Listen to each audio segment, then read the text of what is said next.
โอ้ my god ครับก็สวัสดีครับอยู่กับผมหมูน้อยร้อยท่อครับเมื่อเมกาเจอเมกาครับหน้าเลทั้งคู่เลยสวยอ่ะสวยบ่สวยเอาเดี๋ยวซื้อให้สักคันเอาล้อเล่นเอาสีนี้เลยนะอุ้ยสวยจังเลยโอ้คันนี้เชสีน้ำเงินนี้โคตรสวยเลยทุกคนนี่ครับคนอยากได้อุ้ยอยากได้รถดำส่วนมากเวลาเจอรถดำจะไม่ค่อยบอกว่าคันไหนสวยนะถ้าไม่สวยจริงๆแต่คันนี้สวยจริงๆโอ้ยเขาเพิ่งซื้อใหม่เนาะอุ้ยหน้าเลดสวยมากซื้อตอนสีสดแบบซื้อตอนก่อนเกี่ยวข้าวเองเนี่ยนี่ครับไปรักษารถดีครับเสียต้นไปเดี๋ยวเราไปตามไปเรื่อยๆไม่รู้บ่อดินอยู่ตรงไหนโอ้ยทีมงานนี้มีแต่หน้าเลดเลยครับนี่ไฮเทคหน้าเลดโอ้โหครับทางครับไม่รู้จะไปได้หรือเปล่าเรามันรุ่นบุกเบิกอยู่แล้ว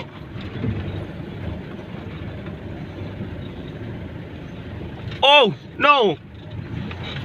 ไปได้ครับโหดดุดอย่างเดียวเลย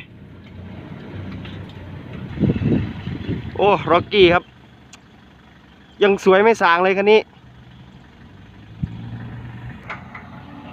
นี่ครับสวยๆเลยคันนี้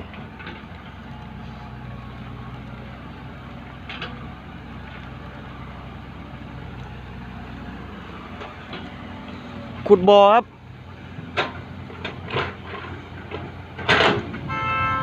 ทีมงานเสียต้นไทยเจริญ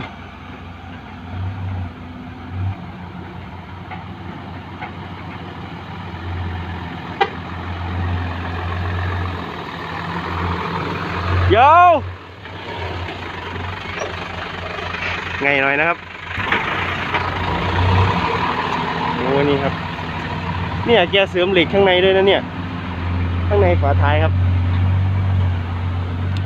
ไม่ให้ฝาข้างมันดุ้งนะรักษารถสุดยอดครับ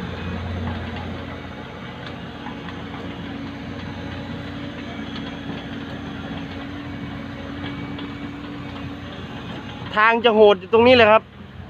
เนี่ยดูครับต้องค่อยๆคลานครับโอ้ยเสียงกระซีนี่ลั่นเลยครับก๊อกแก๊กก๊อกแก๊ก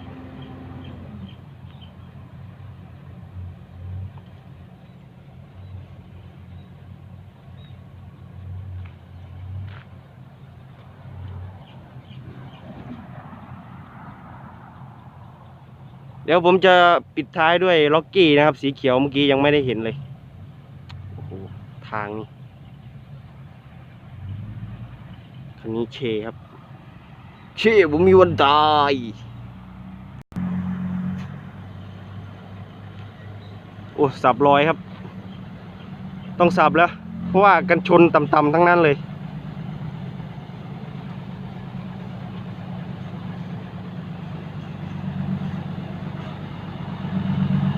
หน้าเลดครับพาร์ทมองเห็นตัวผมเลยนะเนี่ยมีทักทายเลยครับอูสงวนศักดิ์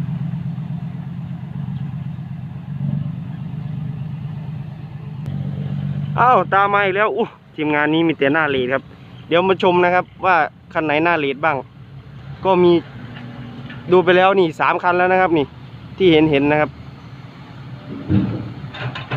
เดี๋ยวจะดูอีกว่ามีไหมโอ้โหท่อแหลมมากเลย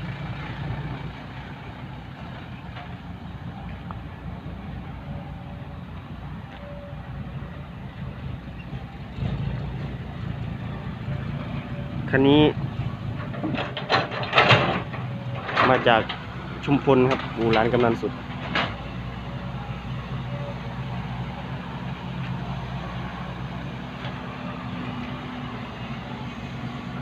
มาดูคันนี้โอ้โหแมคโคร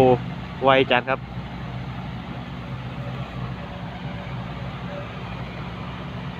โอ้ยยางเหยียบอันนี้เขาตัวทีมเนาะเกี่ยวมังกรครับ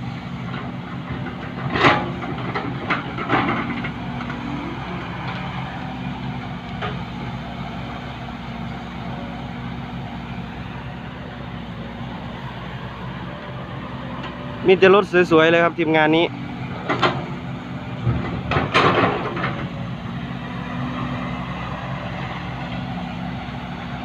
อาจจะไม่วือหวานะครับแต่ว่าอะไรแต่ละชิ้นนี่บอกได้เลยว่าแพงครับ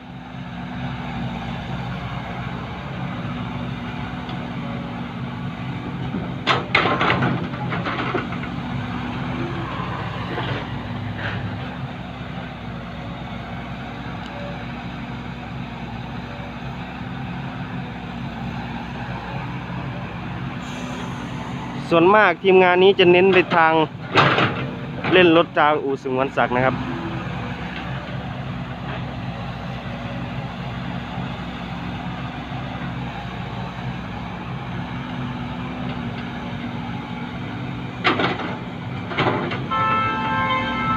โอ้ไวจัดครับไวจัดนะพี่น้องนะแมคโครครับโกเบ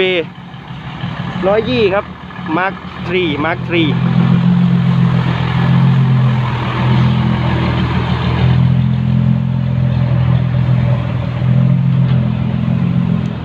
ท้ายทึบครับไม่มี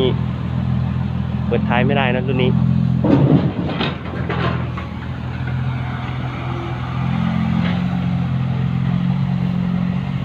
อ้าวคันนี้ช่างโมดครับบาวซิ่งสปริงโตโอ้ยลูกพี่มิชลินหงายท้องแล้วครับ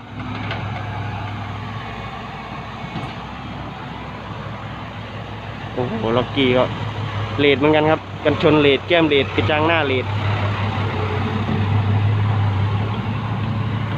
อันนี้ก็อู่สงวนศักดิ์ครับอายุอานามก็หลายปีแล้วแต่ยัง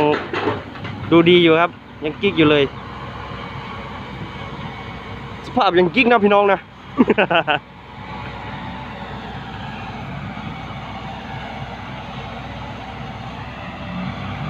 เดี๋ยวผมจะใช้เวลาถ่ายอยู่บ่อดินตรงนี้นะครับเดี๋ยวจะปิดท้ายด้วยล็อกกี้สีเขียวที่ออกไปตะกี้ยังไม่ได้เห็นเลยเห็นนิดเดียวเอง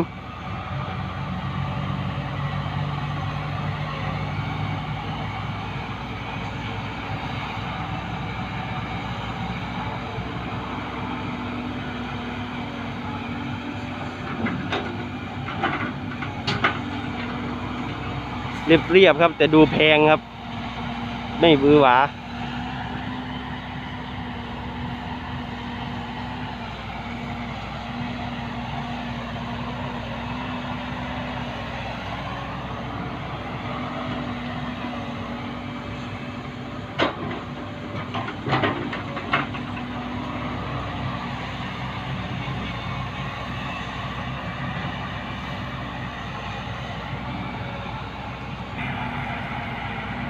อยู่กับทีมงานพ่อใหญ่ไทยครับทีมงานไทยเจริญ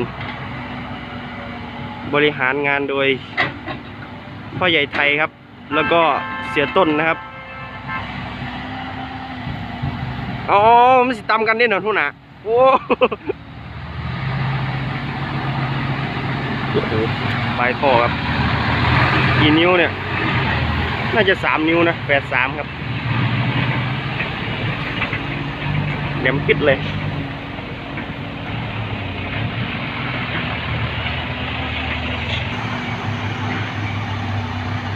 โอ้ FC ชาติเจริญทรัพย์ครับมีสติ๊กเกอร์ชาติเจริญทรัพย์ด้วยของแท้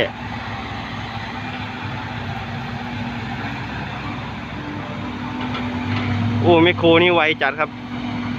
ไวจัดนะพี่น้องนะใบเทคก็จากเส้นบุกหัวครับใบเทคเล็กครับ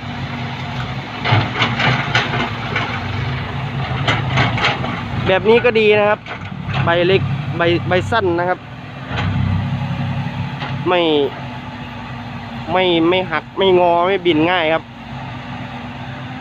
แต่จะเสียเปรียบตรงที่ถ้าทำงานลมนะครับจะติดง่ายนะครับสู้ใบเทคใหญ่นี่ใบเทคใหญ่ก็มีดีมีเสียต่างกันครับใบเทคใหญ่ก็จมยากครับแต่ว่าถ้าไปยืนพวกบ่อหินอะไรอย่างนี้ก็ ทำให้งอได้ครับ หินใหญ่ๆอย่างนี้เดินไปเจอหินครับทำให้งอทำให้หักได้ครับ สรุปแล้วก็ดีเสียต่างกันครับ อยู่ที่งานเราอยู่ที่เราเลือกใช้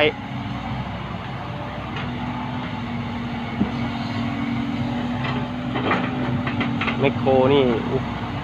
สภาพยังกิ๊กครับคันนี้เสียต้นใช้มานานแล้วนะเนี่ย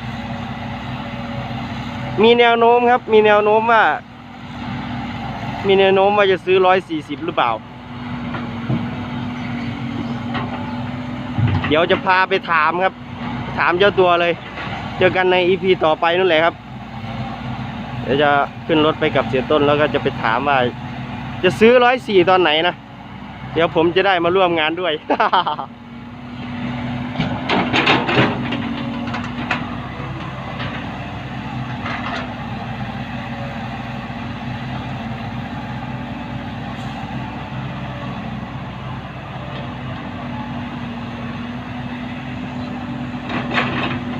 ดูกันยาวๆครับ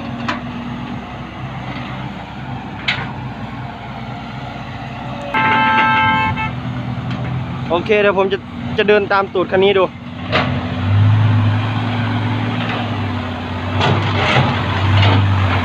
อุดจัดนะครับ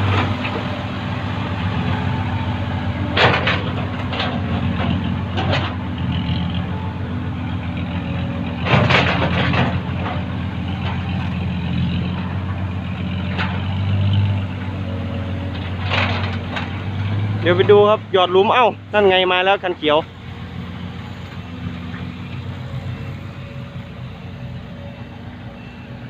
ว่าจะมาถ่ายสายยุ่นซะหน่อยครับสีม่วงฮิโน่สีม่วงหรือเปล่าครับฮิโน่สีม่วงเลยไม่เห็นมาเลยเสียต้นบอกว่าติดธุระครับมาช่วงบ่ายพอดีผมมาก่อนนะเดี๋ยววันนี้ก็จะตลอนไปเรื่อยแล้วครับเดี๋ยวจะแวะไปหาเสียตะสักนิด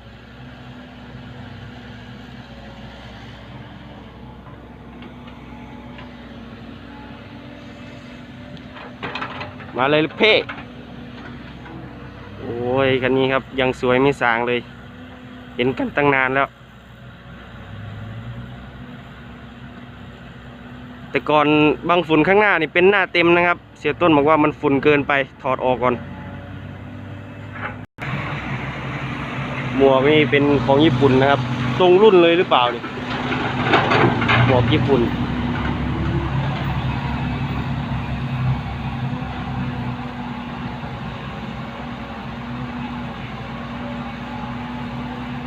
ฝาครอบนี่เงาวิ่งครับแคปเลดปาติโตเห็นแล้วอยากได้ครับถ้าย้อนเวลากลับไปนี่ผมจะไปซื้อรถอู่สงวนเลยสีนี่สดแบบกี่ปีก็ยังสภาพสีก็ยังสดอยู่ครับ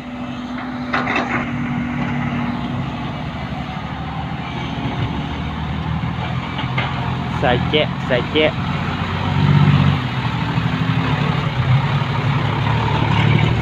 โอ้แฟน2ใส่เท่ดีครับแบบนี้เป็นดูคันนี้ครับ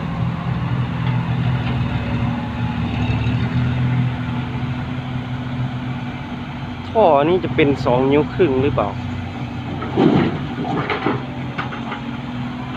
โอ้ลืมดูครับโอ้ยเสียต้นไปใส่หลังเต่ามาเนี่ยอันนี้ไม่ใช่เต่ากัดยางนะครับเต่ากัดกระจกแล้วครับหมวกนี้น่าจะเป็นตรงรุ่นนะสวยมากเลยเข้าทรงเลยครับ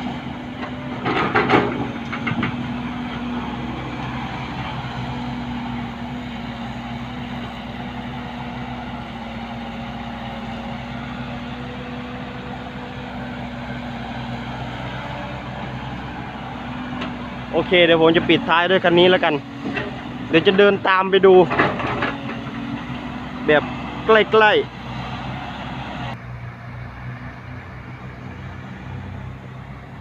มาแล้วครับคันนี้นี่คันใหม่นะคันใหม่ของเสียต้นครับแต่ก่อนใช้เด็กก้าคันหนึ่งครับเด็กก้า น่าจะเป็นเครื่อง210หรือเปล่าไม่แน่ใจ210หรือ195นี่แหละปล่อยไปแล้วครับปล่อยเสร็จปุ๊บก็ไปเอาคันนี้มาเลยสั่งคันนี้นี่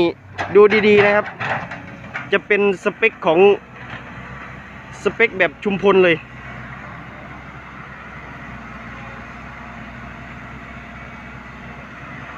สวยครับทรงนี้ถ้าได้ทรงนี้นี่แจ๋วเลย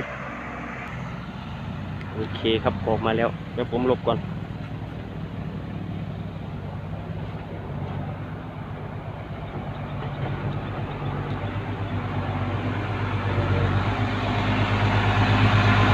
ทรงวงเอวครับแหลมเรียบเลย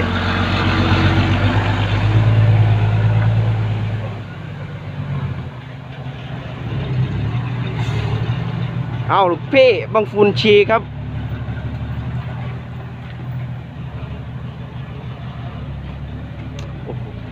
มาตรงนี้ต้องหยอดแล้วครับถ้าหนืดนิดหน่อยนี่เกมครับอู้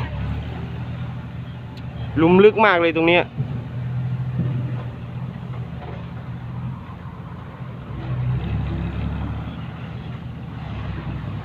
แบบแทบจะคลานไปเลยครับตรงนี้ต้องหยอดนะครับรถใครเฟืองเร็วนี่จะลั่นปะประเลยแหละโอเคครับ FC ทุกท่านครับฝากกด Subscribe กดไลค์กดแชร์ให้ผมด้วยนะครับเจอกันคลิปหน้าครับผมบ๊ายบายครับสวัสดีครับ